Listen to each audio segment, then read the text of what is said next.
آج آپ سے لوگ کہیں گے کہ جو مسلمانوں سے نفرت کرتے ہیں کہ مسلمان ذمہ دار ہے پارٹیشن کا، مسلمان ذمہ دار ہے پارٹیشن کا، تو میں آپ سے یہ عرض کرنا چاہوں گا کہ بھارت کے وبھاجن کا مسلمان ذمہ دار نہیں ہے۔ یہ جو مسلمانوں سے نفرت کرتے وہ آپ سے بولیں گے نہیں نہیں اویسی کیا تم غلط کہہ رہے ہو، کیا اس وقت سینٹرل اسمبلی مانے اس وقت کی پارلیمنٹ میں 102 سیٹ تھیں، 30 ریزرو تھی مسلمانوں کی، 30 کے 30 مسلم لیگ جیت گئی، تو بولیں گے اویسی جھوٹ بول رہا۔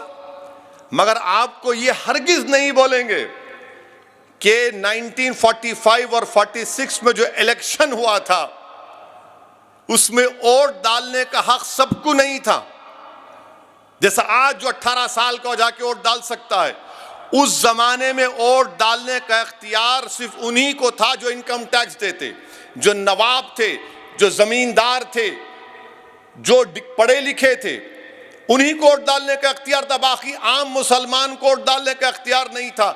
تو یہ مسلمانوں سے نفرت کرنے والے آدھی سچائی کو بیان کرتے، آدھی سچائی کو بیان کرتے۔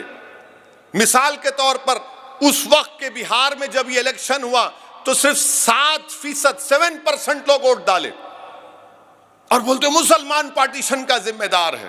ہم ذمہ دار نہیں ہیں پارٹیشن کے۔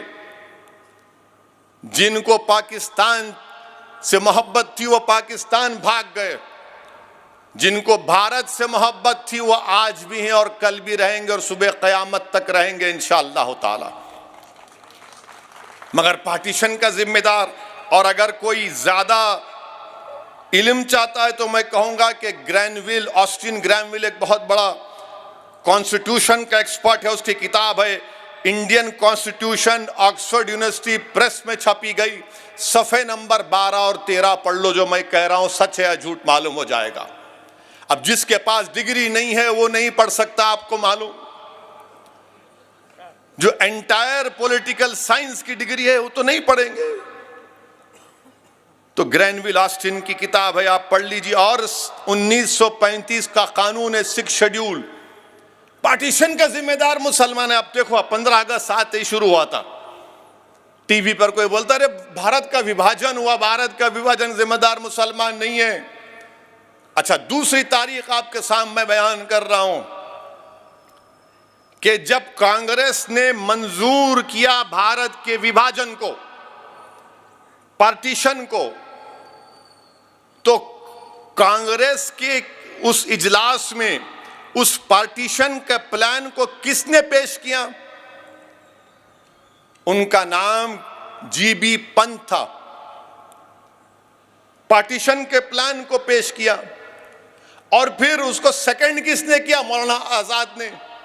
اس کی مخالفت کون کیا؟ مولانا حفظ الرحمان نے۔ مولانا حفظ الرحمان نے وہ تاریخی جملہ کانگریس کے اجلاس میں کہا تھا کہ اگر آج آپ اس پارٹیشن کو، پاکستان کو بنانے کی رضامندی دیں گے تو ہم اپنے ہاتھ سے اپنی تاریخ کو مٹا دیں گے، ہم اپنے ہاتھ سے ان وعدوں کو بھلا دیں گے، یہ مولانا حفظ الرحمان نے کہا تھا۔ مگر آپ بولتے ہم ذمہ دار، مسلمان ذمہ دار نہیں ہے۔